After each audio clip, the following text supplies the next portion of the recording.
Welcome back to my channel. So ఇవాళ అయితే మంచి స్వీట్ రెసిపీ అయితే ఒకటి చూపిస్తున్నాను. It's nothing but double ka meetha అనమాట. సో మనకి బ్రెడ్, షుగర్, కొంచెం ఇలాచీ పౌడర్, నెయ్యి ఇది ఉంటే సరిపోతుంది. అండ్ కొంచెం పాలు. సో ఈజీగా చేసేసుకోవచ్చు. సో ప్రొసీజర్ ఏంటో చూసేద్దాం. ఇలా ఫస్ట్ అయితే కొన్ని వాటర్ పోసేసి దాంట్లో షుగర్ వేసి షుగర్ సిరప్ కోసం అయితే బాయిల్ చేస్తున్నాను. అండ్ పక్కన ఏంటి అంటే బ్రెడ్ మంచిగా ఇలా టోస్ట్ చేస్తున్నాను. జనరల్గా మనం డీప్ ఫ్రై కూడా చేసుకోవచ్చు, బట్ నాకు అంత క్రిస్పీగా అంత నెయ్యి ఆర్ ఆయిల్ నచ్చదు, అందుకనే టోస్ట్ చేస్తున్నాను. సో మనకి షుగర్ సిరప్ అయితే అయిపోయిందండి. దీంట్లోకి దించేసిన తర్వాత కొంచెం ఇలాచీ పౌడర్ ఉంటుంది కదా, సో ఇలాచీ పౌడర్ అయితే వేసి ఇది కూల్ చేసేసుకోవాలి. ఆ లోపల బ్రెడ్ అయితే అయిపోయింది. దీనిపైన మంచి మీగడ పాలు ఉంటాయి కదా, సో అవైతే మంచిగా వేసేసాను.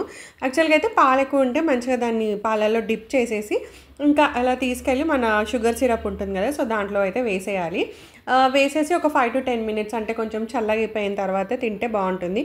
సో ఫైనల్గా అయితే ఇలా వేసేసాను బ్రెడ్స్ అన్నీ. అంటే ఒక షాయి టుకుడా అని ఉంటుంది, అదేంటంటే క్రిస్పీగా ఇంకా అలా ఉంటుంది.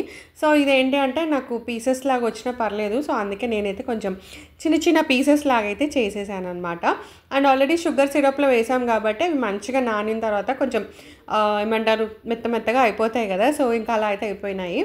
అండ్ లేటర్ కొంచెం ఇంకా నేను అలా కలిపాను అనమాట. మీకు కావాలి అంటే ఈ టైంలో కోవా ఉంటే కోవా వేసుకోవచ్చు. అండ్ ఇంకోటి డ్రై ఫ్రూట్స్ ఉంటాయి కదా, కాజు కిస్మిస్, అవి కూడా మంచిగా నెయ్యిలో వేయించేసుకొని వేసుకోవచ్చు. బట్ మా ఇంట్లో కాజు కిస్మిస్ వేస్తే మళ్ళీ అవన్నీ తీసి పక్కన పెడతారు, సో అలా అని చెప్పి నేనైతే వేయలేదండి. సో ఫైనల్గా అయితే ఇలా బౌల్లో సర్వ్ చేసేసుకున్నాను. సూపర్ అంటే సూపర్ టేస్టీ ఉంది అండ్ చాలా తొందరగా కూడా అయిపోయింది అనమాట. మీకు ఎలా నచ్చింది రెసిపీ? ఫైనల్గా మన డబుల్ కా మీఠా అయితే రెడీ అయిపోయింది. ఇప్పుడు టేస్ట్ ఎలా ఉందో చూద్దాం. అంటే కొంచెం మంచి పాలు కావాలంటే డ్రై ఫ్రూట్స్ కూడా వేసేయచ్చు, నేనైతే వేయలేదు.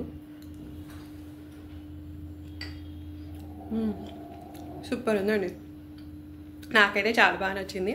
మీరు కూడా మీ ఇంట్లో రెసిపీ చూసి ట్రై చేయండి. Thanks for watching the video guys. Bye.